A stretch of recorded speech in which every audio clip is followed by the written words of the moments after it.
Hi there. This video essay serves to observe the complicated social history that exists between the East and West. Today, I'll be analyzing that history from the 20th century onwards, and how it affects us today from a critical perspective. More specifically, how this history affects interpersonal relationships, our perception of others, social class, and hierarchy.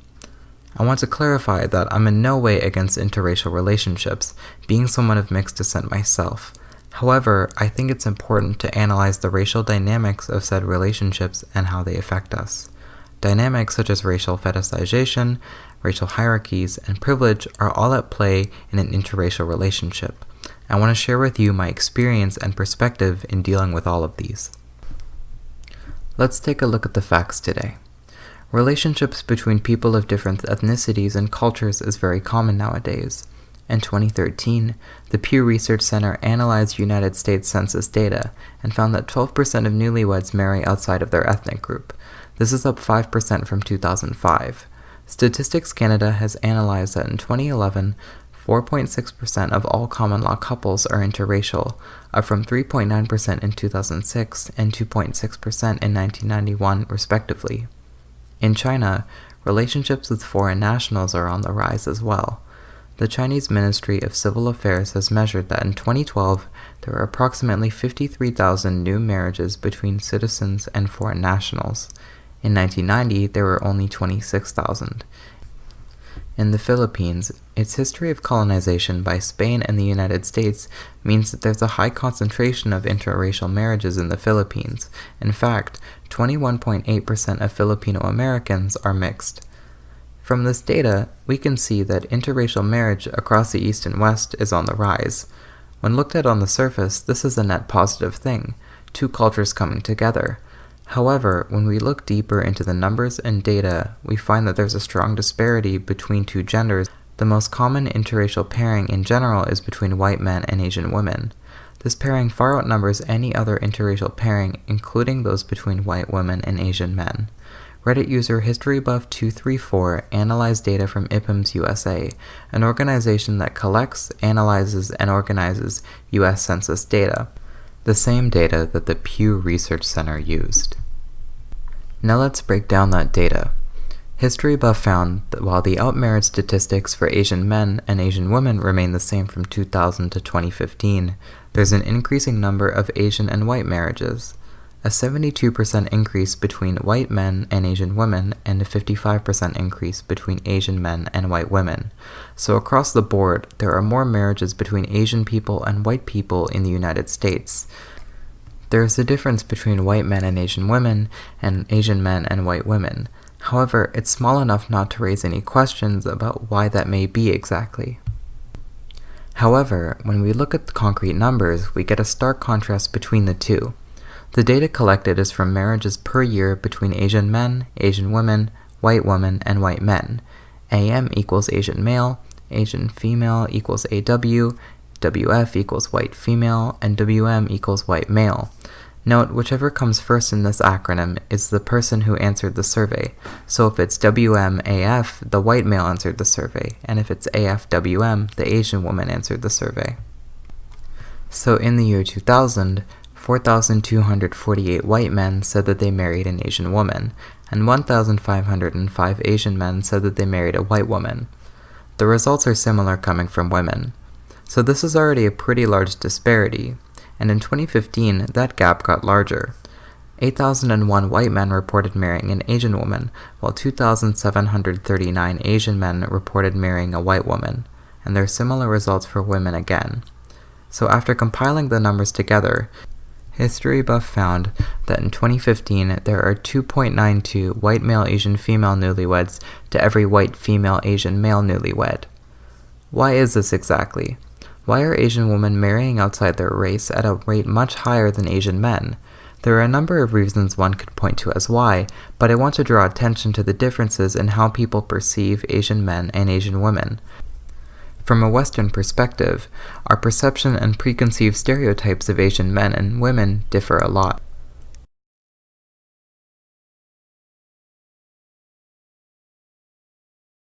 From a Western perspective, our perception and preconceived stereotypes of Asian men and women differ a lot. At large, Western perception of Asian men and women differs greatly.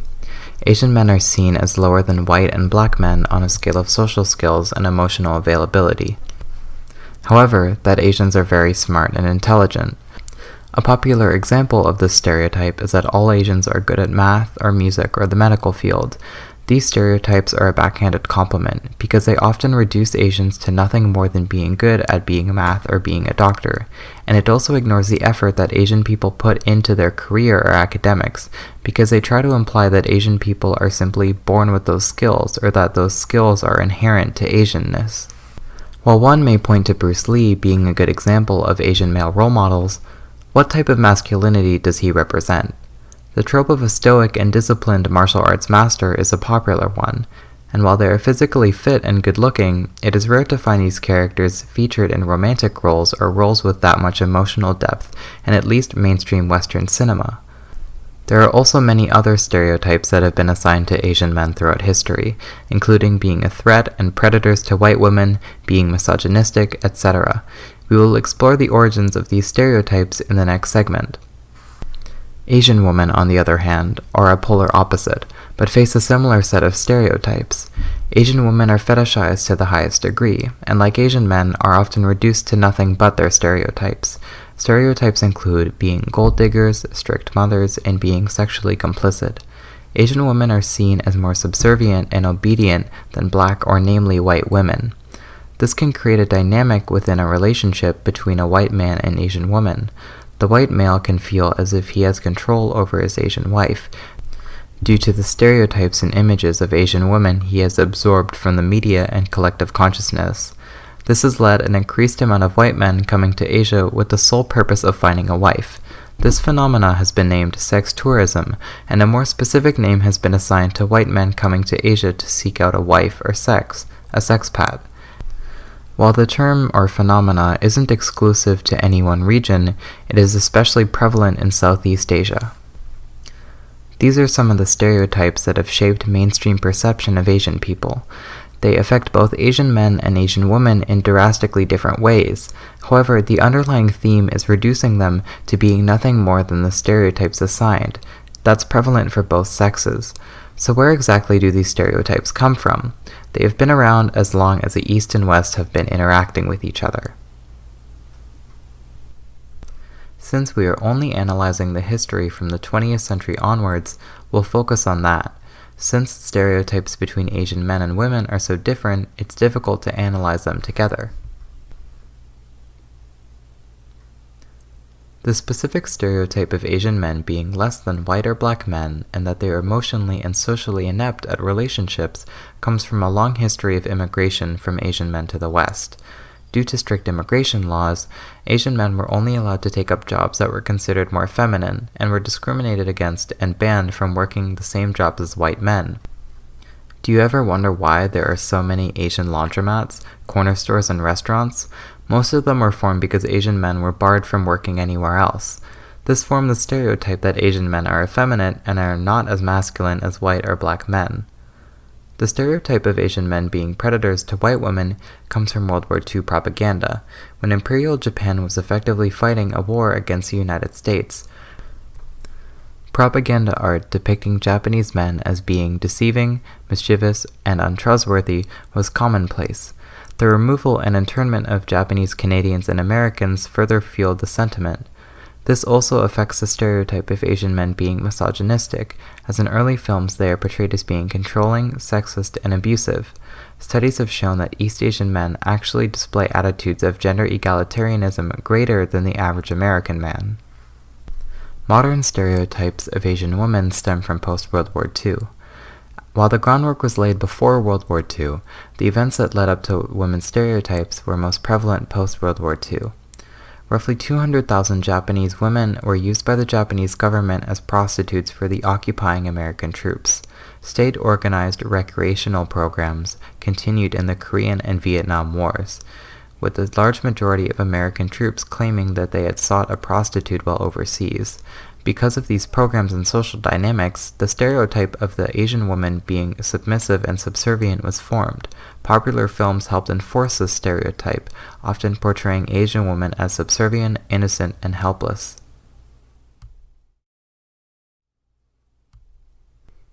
What are the consequences of these stereotypes and perception issues? They may seem like ancient history at this point.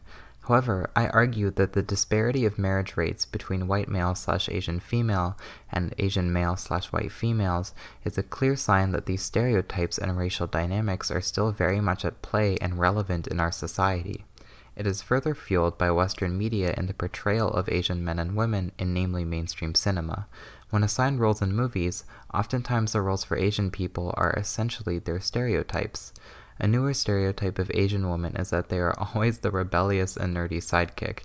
This is exemplified with the high number of Asian women looking the exact same in movies. Asian men have problems with representation and their portrayal as well. For instance, Han from Two Broke Girls is a perfect example of this. Han is short, work-obsessed, and asexual. He's often portrayed as not being with American culture and trying too hard to be hip.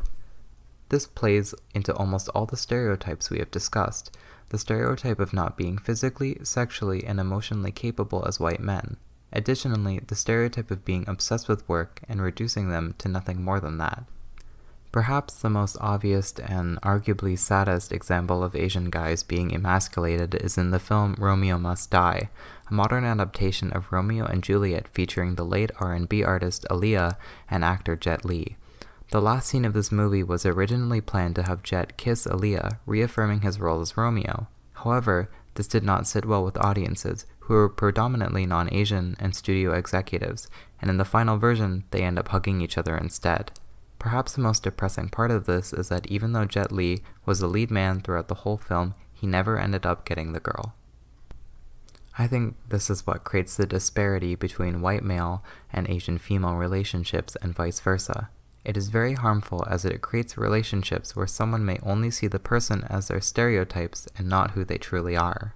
For Asian people, they may internalize and feel like the stereotypes embody the only things they can be. Doctors, computer geeks, nerds, and sidekicks. If we don't show Asian people on screen being able to do the same things as white people can do, and work the same jobs as white people can, or play the same roles as white people can, people will grow up with those images in their head. This further fuels the problematic racial dynamics of relationships between Asian people and white people.